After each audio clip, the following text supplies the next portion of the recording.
and Zach Rowland. And today we're discussing Season 3, Episode 4, All in the Family. The continuing saga of Dexter trying to figure out if he's going to marry Rita, and some other things as well. What did you guys think of this episode? Man, we're this episode 4. God. And we're already starting with the filler. This episode took forever. It was such a slog to get through. It was punishing to watch. Yeah, I agree. This one was long and boring. Oh my gosh, what a snoozer. I mean, I got some good sleep, but the episode was still on when I woke up, so yeah. Yeah, they're doing these things where they're like editing 3 boring plot lines together to try and make it exciting, and it just doesn't work. It's like, oh yeah, this is still happening, and I don't care. Oh, this is happening too. Still didn't care. Oh, they're having a baby. I'm so sick of hearing the name Freebo right now. I'm like, stop talking about this Freebo dude. Ugh. Yeah. So, all episode, can we just randomly yell out Freebo just to irritate Zach? Every time I hear the name Freebo, I hear it in the junky Dexter voice, and it just is grating. And you picture him eating Oreos really fast and awkwardly. Yeah, same. Well, this starts with Dexter and Rita having a disastrous time trying to tell Aster and Cody that Rita is pregnant. Dexter blurts it out, and then later promises Cody a puppy as well as the baby. Aster points out that they're not married. Dexter abruptly asks Rita why they don't just get married in front of the kids. She says they're not going to decide today, and then later she chastises Dexter by saying, "What were you thinking?" Rita says she married Paul because she got pregnant. She only wants Dexter to marry her if he loves her. There's a difference between being a father and a husband, and he doesn't have to be both. That's true. My brother fell into that trap, and he married someone because they got pregnant, and that didn't work out. So, good job, Rita. Yeah, it only took her Paul to figure it out, so... Yeah. Yeah. Slight misstep. So, there's some good comedy there, but that's about all. That just kind of sets the stage for what happens at the end. Dexter and Rita are at Miguel and Sill's again. Ramon is being a jerk again and ends up leaving. Miguel asks Dexter to share their secret with Ramon, that Freebo's dead. Freebo. Sorry. Everybody loves Freebo. Freebo's been dead for 2 episodes now, and we just can't let it go. Dexter's called to a crime scene. There's a woman who escaped an attack, but her fiancé was killed. Deb gets a text from Yuki and goes outside to see Quinn driving an expensive car. Deb and Quinn try to question the woman about the attacker, but she keeps talking about her fiancé, and she starts freaking out about some of the fiancé's clothes being taken away, but Quinn calms her down and takes her to pick out a shirt to take with her. So nothing that has happened yet in this episode matters. And at this point I started to tune out. I don't care about the Quinn storyline. It's just so bad at this point. Well, Quinn is written so that you don't like him in the early episodes. And then by this point, like, no one really cares about him. But then we see him like do this Jedi mind trick on this woman, and it's like, well, is that a good thing? Is that a bad thing? And at first, Deb seems to think it's a good thing. Like, how did he figure out how to get the witnesses to do what he wants like that? So it's just like they're just trying to explore this character that they're just now establishing, and we're still like on simple terms. It's just, is what Yuki is saying true, that Quinn's a dirty cop? He's driving a Cadillac, but is he also really good at his job that he can get a witness or whatever to calm down and talk to him? They just haven't had Quinn on enough for us to even care about anything to do with him. That's the thing. They didn't develop him at all, which I know the point is he good, is he bad? I get it, but there was just no build up to him being anybody of any kind of interest where I really care what happens. Just, bust him, Yuki. I don't care. Just get him off the show. Well, they launched into this storyline in the first episode of the season. We had only seen him on screen for like 20 seconds at that point. Yeah. So how could you care? Right, and that's why it's another reason that this is one of those really bad storylines running through the season so far. Yeah, it's also like 50% or more of what they're doing with Deb's character is she's trying to figure out if this guy's a good guy or not and dealing with whether or not she's going to help Yuki. And so it's a pretty big waste of her time as well. Well, I mean, Miami Metro doesn't have much else to do. So yeah. So not that I've ever done this before, but I've decided that I'm going to start taking sides for some of these characters, and I'm not. You don't know me to do this very often, but I love Quinn. I think he's great. I really feel like he's getting the moment to shine right here, where he's just like, people talk a lot of trash about him or whatever Yuki's spitting. I thought I liked Yuki. I'm not Team Yuki anymore. I think Quinn has got. She opened her mouth. Was that the problem? Yeah. She spoke too much, and I was like, "I'm finished with you." I think this is Quinn's opportunity to really show who he is, because maybe he's misunderstood, and we'll get a chance to learn more about him and his craft in the future. So you're trying to contradict all of our feelings to try to make this one somewhat interesting, because otherwise it's not going to be, because there's nothing good to talk about. I mean, I don't know how long we're going to be with Quinn, so I feel like we should at least give the guy, the benefit of the doubt. This conversation so far has already been better than the Quinn storyline. So I'll give you that. Rita is arguing with Aster in the bathroom at work. I guess Rita still works at the hotel. We haven't seen her there for a long time. She has to deal with a customer complaint about not being able to see the sunset over the ocean. Rita tries to explain to her that Miami is on the east coast and the sun sets in the west. And Rita ends up calling the woman a bitch and gets fired. So we brought her back to the hotel just in time to fire her and give her some financial distress. Yeah, that was not smart of her to do, for sure, but she's got a lot going on, so can you blame her? I mean, it was like but that's kind of the high point of the episode. Yeah. And we know Zach is Team Sunset Bitch, but well, not every character. She totally had it coming. And yeah, I greatly enjoyed that part. Like, at some point, the manager is just lurking there in the background, totally doesn't have Rita's back. I was waiting for her to just punch her, or like she was having morning sickness, and so just projectile vomit on this woman, just something, get her out. Yeah. If only she knew about Dexter, she could move her to a better room. That's true. A kill room. So I put a note in here about bitches and how they get me fired. This actually only happened one time, but when I was probably 15 or 16, I worked at Dairy Queen. Oh, I remember this. Yeah. Go ahead. And yeah.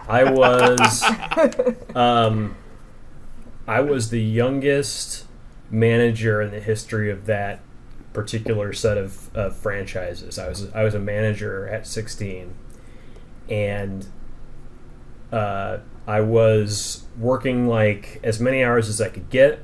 I was in a school play that we have rehearsals till fairly late, and I was working at 3 different stores that were anywhere from, like, the closest one was about half an hour from my house, the furthest one was about an hour from my house. And so I was like going through all these different places, all these different stores, burning the oil at both ends with the play practices and stuff, and just really tired and worn out. So before I became a manager, I'd had this run-in with one of the managers at the local store where it was me and her and like 2 or 3 other girls that were working that night. And there was nothing for me to do. We were really slow. They should have sent me home, but they just refused to send me home. And she kept coming up with stupid stuff for me to work on, like take all of these machines out and clean the floors underneath them. It's like, we do that once a month. Like, I don't need to do that on a Tuesday night. Just send me home. This is ridiculous. And after about an hour of that, I was like, you are really being a bitch right now, sending me all this stuff. The owner found out about this, and I got in trouble for it. So fast forward to, I'm now a manager of stores, and I'm not a manager of stores. I'm a manager in terms of when I'm on shift as a manager, I'm in charge. And I go to one, like this little rinky-dink store they have that is always dead, and nothing's going on there. But I happen to be there with the manager and like a trainee, and the manager and the trainee are there. It's dead. I get there after play practice. I am just exhausted. There's nothing to do. I'm supposed to be there like until to close the store down. And I get to the point where I'm so bored, I start doing their cake decoration orders, which like don't need to be done for like another 3 or 4 days, but like I'm just back there decorating cakes. I finish all of their cake decorations, and I'm like, manager, can I call it a night? Like, we've been here, we haven't had a customer for 2.5 hours. If someone comes through the drive-thru, the 2 of you will be able to handle it. It's not that big of a deal. And she said, yes, you can go in half an hour. Okay? So I wait. At 29 minutes into my half an hour, someone comes through the drive-thru and orders a sundae. And she says, I can't leave.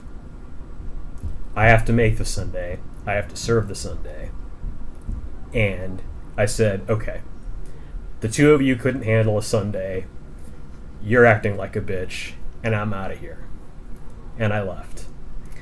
And I got home from school the next day and got a message from one of the managers at my store to tell me that the owner had found out about this and had called and said that I don't need to come into work tonight.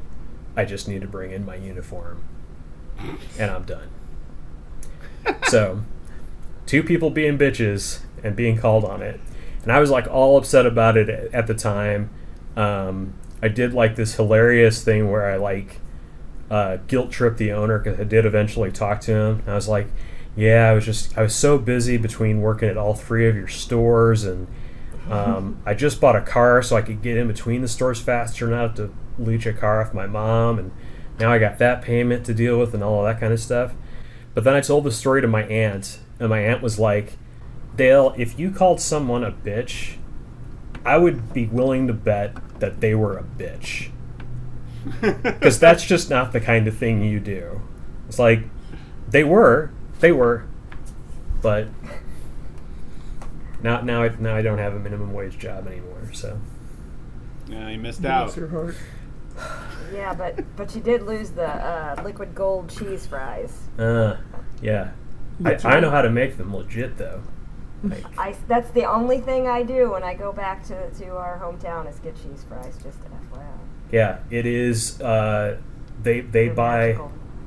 it's Cheese Whiz. That's what it is. I remember you told me that, but it's not the same. I've tried it. It's 100% what it is. They get like a whatever that's it's like a gallon, like a coffee can sized one, and they put it on a little burner. It's just like the same thing they use to heat the hot fudge up, It's the best. and they just pump it through there. And yeah, it's just Cheese Whiz. And guys, sometimes they put them on the burgers.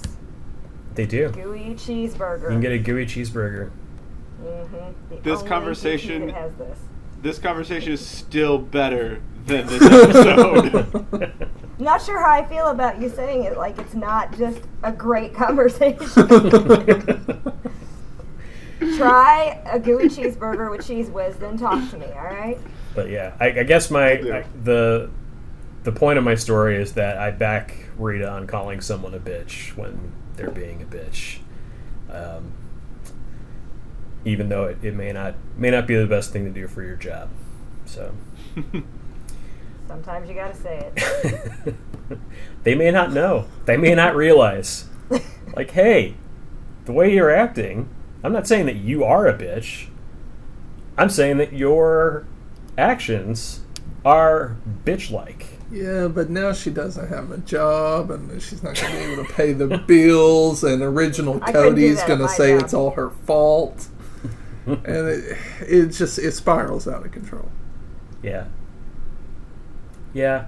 I mean, I guess it's better than if you keep whining like a bitch, I have to slap you like a bitch. That's true. You know, that's a threat. So, let's see. Dexter makes a point of running into Ramon at a bar. Ramon's a total prick, and Dexter keeps picking at him. Dexter turns Ramon into a grenade while talking about how Miguel told Dexter that he had found closure with Oscar's death. LaGuerta drops in to ask Miguel again about Chicky Hines, everyone's favorite dessert topping, Chicky Hines. Miguel turns the conversation around and makes it about her grief about Dokes, and then immediately apologizes again. That's just like his get out of jail card with LaGuerta. He just mentions Dokes and says he's sorry and rubs his hair, and she leaves. Does all those Jimmy Smiths things. All the Jimmy Smith's ticks, yeah. I'm sorry. Just, ugh. Quinn, Deb, Dexter, and Angel have a quick update on their cases. Masuka shows up with tickets to some bullshit he's doing, but everyone but Dexter finds an excuse not to go.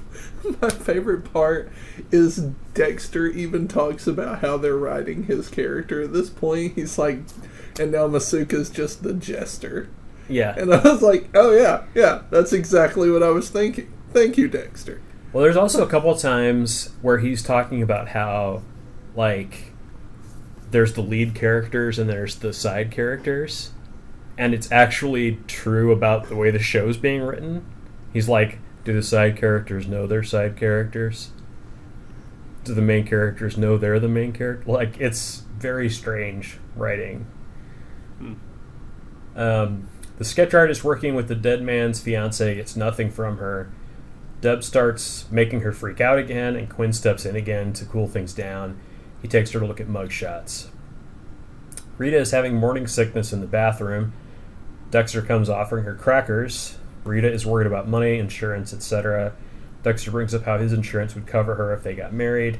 And as he starts going into the tax deduction benefits, she vomits again. I actually liked that scene, the conversation between them. Yeah. How she's in the middle of throwing up, and he's like, so that's a no then. She's Yeah. like, yeah. It's so good. So far, we have 2 not hateable scenes. We're building up. It's better than we thought. Deb meets up with Anton to ask if Quinn is a good guy or a bad guy. Angel almost gets caught in a sting, taking home a cop posing as a hooker. She sees his badge and saves him by pretending to throw him out. I thought for a second he was going to ask her to pee on him. That's the most Satista thing you can do.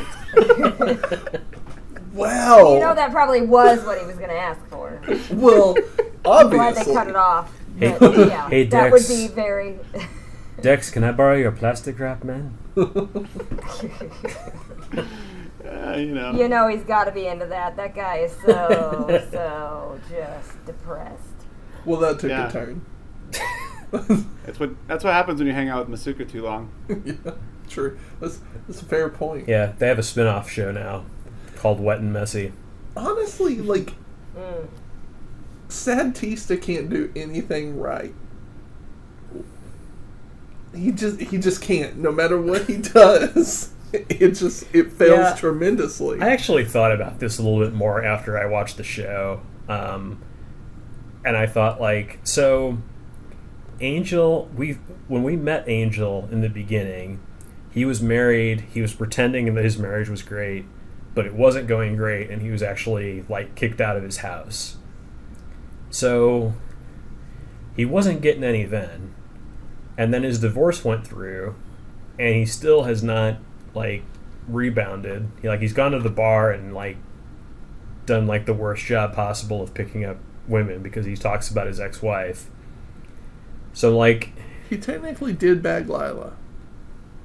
oh, that's a good Yeah. point. That's true. That's true. Yeah. That's a I mean, good point. not that that was really a win. Well, no, I mean, like, red flags, he's just all over it. But his whole speech to the vice cop is about how like he really wasn't just looking for no string sex. He was looking for a human connection. And I'm like, I'm sorry, but that's way easier to find than a prostitute. Like, I feel at this And way safer to find than a prostitute. I feel at this point, like, you had Zanga and MySpace. You could connect with people. Like, at worst, you had, like, AOL Messenger. I mean, he could just go completely bananas and start dating LaGuerta. Like, she doesn't have anyone in her life right now. That's fair. And not like she would be a challenge or anything. No. Well, I mean, what's in it for her? You know, that's there's- really the point Right. there. There's nothing for her to gain by being with Baptista. Except for maybe La Passion. No, yeah. Miguel stops by Dexter's to talk about Dexter's chat with Ramon and his own missteps with botched proposals. Masuka is trying to bribe people to take tickets with donuts. LaGuerta asks Angel about the Chicky Hines alibi. He says it's solid, but she did all she could with Miguel. Quinn tells Masuka that he can be completely revolting, and that's why people don't want to go with him. The cop who was pretending to be a hooker comes to tell Angel that she's turning him in. He tells her about his situation, and she promises to let him off so long as he stays away from hookers. Ramon comes and yells at LaGuerta and Angel about the anonymous tipster, who is really Dexter, driving Ramon crazier. Another Dexter action behind the audience's back. We know that he's winding up Ramon, but here's the payoff of a Dexter move that we didn't see the setup for. So it's another one of those things where, like, who are we supposed to be watching if we're not watching Dexter? Freebo. Freebo's dead. Dang it! I hate And myself. Chicky Hines has never appeared on screen, even though they talk about him all the time. Stop trying to make Freebo and Chicky happen. Freebo and Chicky would be a good, like, 70s cop show. I'd watch it. Freebo and Chicky. Dexter and Deb do a blood splatter test and determine that the woman found with the dead body was the right height and the weight to be the killer. Deb starts questioning the woman and goes too far. Quinn takes over again, only this time it was good cop, bad cop. Dexter starts repeating the killer's delusions about her fake relationship. Dexter takes the words in. He's got a script now. And so he's figured out what he wants to say to Rita by listening to a crazy woman who killed a man who was not even, like, in a relationship with her. It was like a stalker woman that became infatuated and killed somebody. And that's what he's going to use to talk to Rita. And spoiler alert, it works. Well, I mean, yeah, she's fine with her kids being kidnapped. Why wouldn't she be fine with that? I'm just glad everyone's okay. That's All's good, because well we gotta that go ends well. take care of Lila. LaGuerta shows up to talk to Ellen Wolf, Hines' defense lawyer and Miguel's opponent. Dexter leaves another message with Ramon as the anonymous tipster and leaves him to waste his night waiting for the tipster to never show. Deb confronts Quinn about playing her. Quinn says that all Deb has in her toolbox is a hammer. She needs to work on her poker face. Dexter goes to Miguel and says that maybe it's time that they tell Ramon about Freebo. Miguel calls Ramon. He's wasted at the bar. Dexter and Miguel go to see him, and Ramon yells and makes Dexter leave. But as he's walking out, Dexter tells the bouncer that Ramon was bothering a woman next to him and may have a gun. So he's basically defeated Miguel's idea of telling Ramon because Ramon is so out of control that they can't really trust him now. Yeah, these are the things that Dexter's good at, but it is interesting that we are getting this other perspective of it, you know, like, which is funny because it's not like his intention to kill this guy, but he's using those same skills that he would probably to, like, track or get in close to a victim. Not a victim, sorry. I mean, his victim, but their they're bad people, but you know what I mean. But like he's doing it for a different cause, you know. Yeah, and Ramon's a pretty easy person to manipulate, as it turns out. Like, he feeds on anger pretty quickly, so I think Dexter's plan is pretty sound here. Mm-hmm. Yuki is outside waiting for Deb again. She plants another seed of doubt, but it's beginning to sound like her problem with Quinn may be personal. Dexter meets Miguel on a beach, because Dexter spends more time with Miguel than anyone on the show. Miguel has come to the realization that Ramon can't be trusted. Miguel can only trust Dexter. Then Dexter shows up at Rita's unannounced. He looks like he somewhere found a rainstorm or something, so that he looks more romantic when he shows up. He gives a speech, starting with some words paraphrased from The Killer. He asks the three of them to marry him. Cody nods, then so does Astor, and Rita says yes. End of episode. Thank God. Hey, just want to point out that there are seeds of doubt for Quinn, right? Could be a thing. Yeah. Like, no. A for Come on. effort on trying to make this Yeah. interesting. It's just Come on, not, Aaron. it's not working. I think this never is an had a- episode where they're setting up a lot of stuff, again, for the future, and they probably figured correctly that they could get away with making the proposal the end of the episode, and that being enough of exciting development that people watching it didn't feel like they just wasted an hour of their lives. The end of this episode really just drove home the point that, like, the storyline with Yuki needs to go. Like, it just needs to go. She shows up randomly and just Dr. Loomis is her, telling her that, like, Quinn is bad news, and that in that last conversation she was this close to being like, and then he doesn't call you the next day. So you're completely like, okay, well, this woman's crazy. It's another Lila, just going after Deborah this time. And the only thing you've seen of Quinn so far is that he hates Masuka just as much as everybody else. And he's actually a decent cop, which is so unlike everybody in Miami Metro. So you say he hates Masuka. I think he's the first person to be honest with Masuka. Yeah, exactly. That's fair, but like, Yeah, it's because I agree. nobody likes Masuka. So, No, but he's telling him Yeah. like why they don't like him, and I don't think Masuka gets that true. until he tells him that. I mean, I think that's why like Quinn is starting to be more of a three-dimensional character, because we're finding things to like about him instead of just all of this doubt that's been planted in the last 3 episodes. And the Yuki character coming back to do that.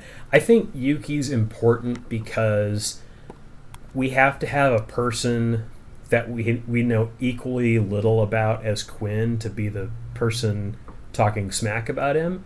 Because if it was somebody we knew better, we'd know if they were telling the truth or not. Yeah. You know, if it was Angel saying it, then like he's scum. Like, we know he's scum. But it's this other character that we don't know enough about. She just, claims to be from Internal Affairs and keeps following Deb around. So I will say that the first time I watched season 3, I did not like Quinn at all. But as I'm watching this season again, I don't feel the same feeling, and I don't know if it's because I know his storyline going forward, or if he's just not as bad as I remembered him being. mm-hmm. So I think Yeah, you he's gotta watch it from my point of view, where he's great no matter what you say. well, I think it's interesting because they brought him in. He's not the type of character that they've really had before. They don't make him just a good guy or just a bad guy. He's kind of in between at the moment. And like, even though he's new to the show, he's been a detective longer than people like Deb. So, like, he has actual good advice and direction or notes for Deb about how she's doing as a, trying to become a detective herself. Like, his whole thing to her about, like, you only know how to do the hammer thing, you don't have a poker face. That may hurt for her to hear, but that's true. So that's two conversations he has in this one episode where he gives somebody the ugly truth, but it's still the truth, and it still, I think, comes from a place of wanting to be helpful rather than just talking smack about it. I agree. Here we go, Team Quinn. Yeah. I now take everything back. The episode was directed by Keith Gordon, who directed A Midnight Clear. This is his 5th episode of Dexter. In Season 3, he also directed the premiere and finale episodes. He's gone on to work on Homeland, The Leftovers, and the Fargo television series. This was written by Adam Vieiro, who mainly works as a producer and has previously worked on Resurrection Boulevard, 24, and The Shield. On Dexter, he was a consulting producer for 10 episodes of Season 3 and wrote this one episode. So, if you didn't like the writing, don't worry, we're not going to have this guy again. Afterwards, he continued to work as a consulting producer on shows like Hawthorne and The Walking Dead. What were your guys' favorite line or best line of the episode? What's funny is that I actually have probably the most best lines from this episode, which is weird because of how bad it was. Writing and how bad it was. Quinn? Yeah, Were they all Quinn? no, they weren't all Quinn, unfortunately. Let me see, but I'll go with. Lots of I mean, yeah, there was some good Masuka lines. Of course, the bitch line from Rita was great. Like the Masuka saved you one with the cream filling, and she was like, "Ugh, freak." And then with the undercover cop when she said, "Keep your dick in your pants." Yeah, It's just like such a great moment for Satista. I only had one, and that was the bitch line.